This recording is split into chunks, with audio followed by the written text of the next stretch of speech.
बच्चे कैसे बैठेंगे? ऐसे। बेटा आज हम लोग करेंगे अभ्यास 6A। नया अध्याय शुरू हो रहा है, रेखीय समीकरण। हम लोगों ने छठे में भी पढ़ा है रेखीय समीकरण के विषय में। आज फिर हम लोग एक बात करते हैं कि समीकरण होती क्या है और फिर रेखीय समीकरण कौन। ठीक है, तो हमने दो चीजें पढ़ी थी, एक चर और एक अचर। हमने लिखा x धन 4। तो इसमें चर कौन है? x, जिसका मान बदल सकता है। कोई भी अक्षर, कोई भी चिन्ह, वो क्या होता है?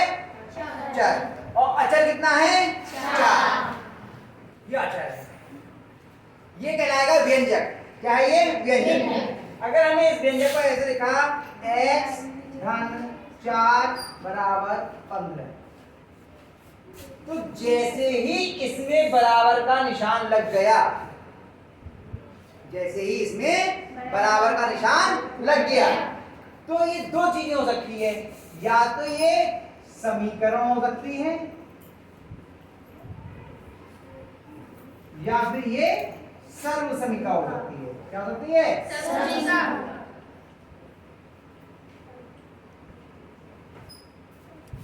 दोनों का अंतर समझ लीजिए।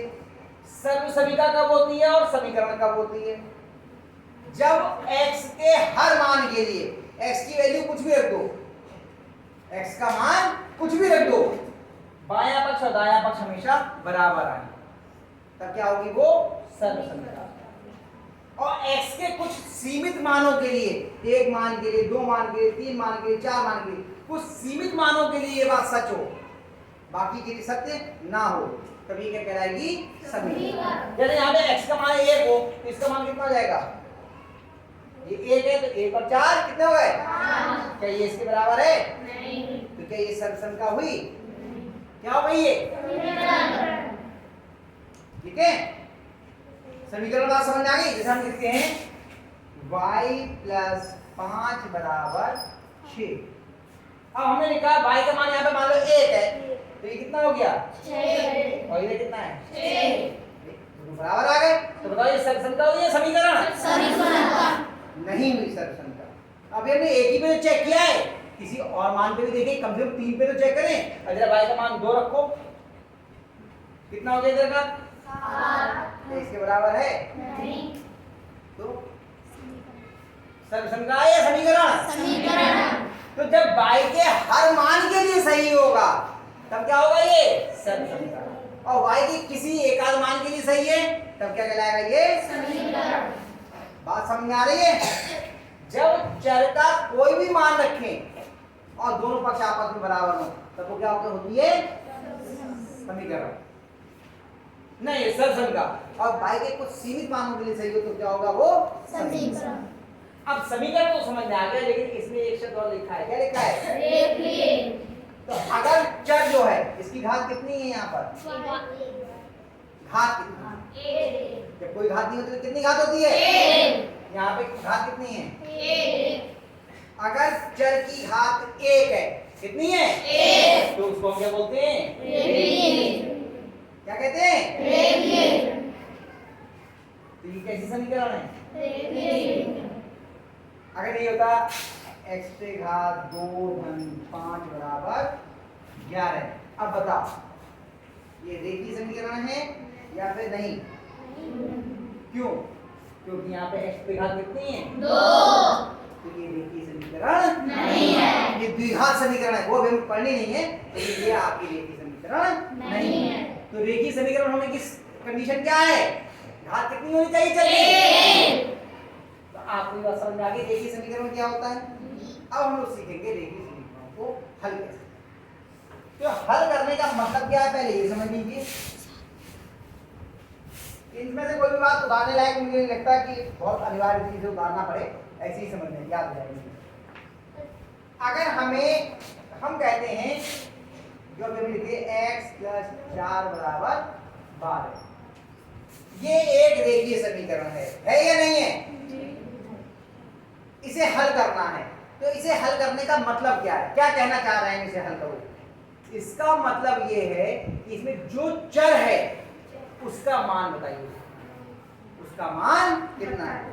तो इसमें दो पक्ष होते हैं, एक बराबर के इधर यानी कि इस हाथ की तरफ और एक बराबर के इस हाथ की तरफ, एक इधर और एक इधर। तो ये कौन सा वाला हाथ है बताओ, यार हाथ कौन सा है? बेड़ा। बेड़े को क्या बोलते हैं? बायां। क्या बोलते हैं? बायां। और ये कौन सा है? दायां। तो जो बराबर के निशान के बाईं ओर वाला पक्ष है इसको बोलते हैं बायां। क्या बोलते हैं? बायां। और दूसरी तरफ वाला ये क्या कहलाएगा? दायां पक्ष। तो हमें करना क्या होता है इस समीकरण को हल करने के लिए, जो भी चर है, जो भी चर है उसका मान ज्ञात करना होता है कि उसका मान क्या है। समीकरण को हल करने का मतलब क्या है कि इसके हम चर का मान ज्ञात करें। चर क्या है इसमें? अचर है चर। चर क्या है? x। कौन से पक्ष में है? बाएं। तो हम क्या करेंगे, बाएं पक्ष में x के यानी चर के अलावा जो कुछ भी है वो दूसरे पक्ष में लेंगे, दूसरे पक्ष में लेकर के जाएंगे। बेटा उसमें कुछ नहीं लिखा है, उसमें पढ़ के नहीं समझ पाओगे, उसे रहने दो, अभी किताब में समझ देखो, यहाँ समझ दो। इसको हमें दूसरे पक्ष में लेके आना है, तो दूसरे पक्ष में ले जाने का तरीका क्या होता है, इसके नियम समझ लो। हम देखते हैं x के और इसके बीच में संबंध कौन सा है, जोड़ का है, घटाने का है, गुणा का है या भाग का। तो बताओ इन दोनों के बीच में संबंध काय का है? जोड़ का। तो अगर जोड़ का है तो इधर काय में जाएगा? घटाने में। घटाने का है तो काय में जाएगा? जोड़ में। गुणा में तो काय में जाएगा? भाग में। भाग में तो काय में जाएगा? गुणा में। ठीक, तो हमें ये चार इधर से उठा के इधर लेके जाना होगा। हमें x का मान निकालना है तो इस चार को यहां से हमें इधर लेके जाना होगा। चार इधर कैसा है? प्लस का। हाँ धनात्मक, सही कह रहे हो, धन का है। तो इधर क्या जाएगा? ऋण का। कैसे जाएगा? ऋण का। तो x बराबर 12 ये पहले से लिखा था, पहले लिख दिया, और 4 ये प्लस का इधर क्या आ गया? माइनस का। x बराबर, अब ये दोनों समान चिन्ह के हैं या अलग अलग? अलग अलग। तो जुड़ेंगे या घटेंगे? घटेंगे। चिन्ह काय का आएगा? माइनस। आगे माइनस आता, प्लस प्लस क्या आएगा? प्लस। क्यों आएगा प्लस का? प्लस की संख्या बड़ी है। प्लस की संख्या बड़ी है। 12 में से 4 कितना बच गया? 8। आई बात समझ में? एक और करते हैं, पहला है ये उदाहरण। कुछ उदाहरणों से समझेंगे तो हमें समझ में आसानी से आ जाएगा। उदाहरण 2,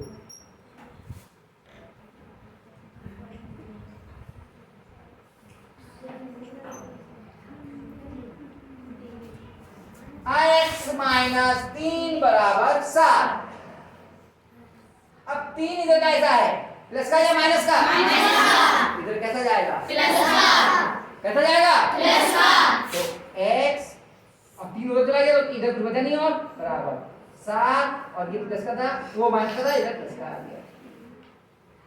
अब बताओ ये दोनों जुड़ेंगे या घटेंगे? जुड़ेंगे। क्यों जुड़ेंगे? क्यों जुड़ेंगे? दोनों के ही चिन्ह समान है। चिन्ह काय का आएगा? प्लस। तो जो दोनों का चिन्ह होता है वही चिन्ह लगता है। कितना के 7 और 3 10। आ रही है बात समझ में? जी। एक और करते हैं।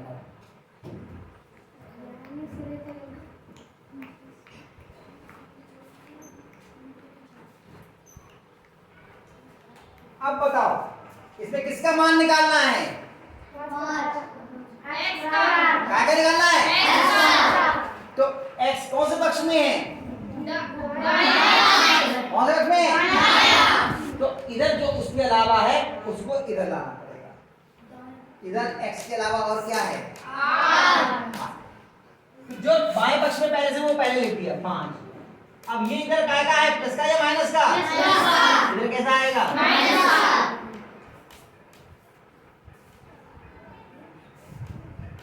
ठीक है, अब बताओ ये दोनों जुड़ेंगे या घटेंगे? जुड़ेंगे। चिन्ह काय का आएगा? Plus minus minus minus minus minus. आधे माइनस और एक प्लस, तो चिन्ह काय का आएगा माइनस। क्यों आएगा माइनस का? जो संख्या बड़ी होती है चिन्ह उसका आता है। चिन्ह काय का आएगा माइनस। और 8 में से 5 में कितना होता है 3 x या x बराबर माइनस का 3। और कुछ करते हैं, उदाहरणों से आप समझ लोगे आसानी से, बहुत कठिन चीज नहीं है। अगर उदाहरण नहीं करोगे तो समझ में नहीं आएगा, है ना। चलो आगे करते हैं।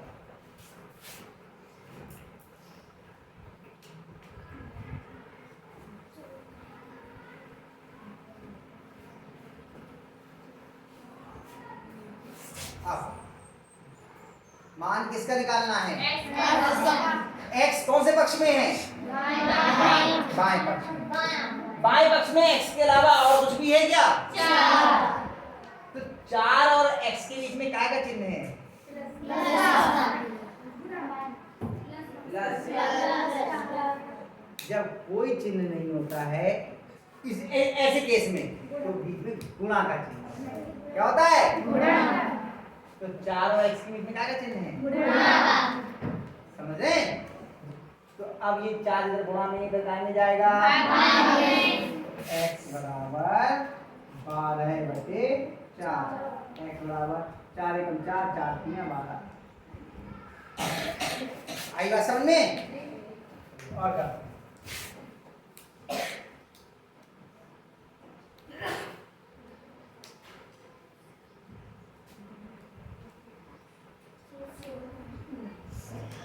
बताओ काय का मान निकालना है? x कौन से पक्ष में है? x के अलावा दाएं पक्ष में और कुछ है? क्या है? तो बताओ माइनस के 2 इधर कैसे आएंगे? नहीं, हमने कहा था इसके और इसके बीच में कौन सा निशान है? काय का है? गुणा का। तो ये माइनस का 2 इधर भाग में आएगा, 16 बटे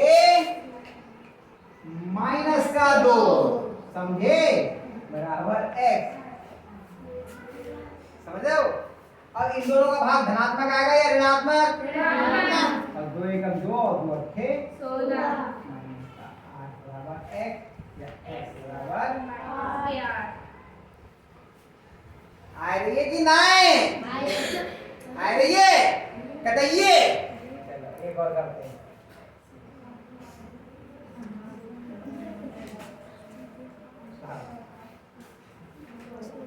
x बटे ये चलो x की जगह उदाहरण 6 अब लिख देते हैं a बटे 3 बराबर 6।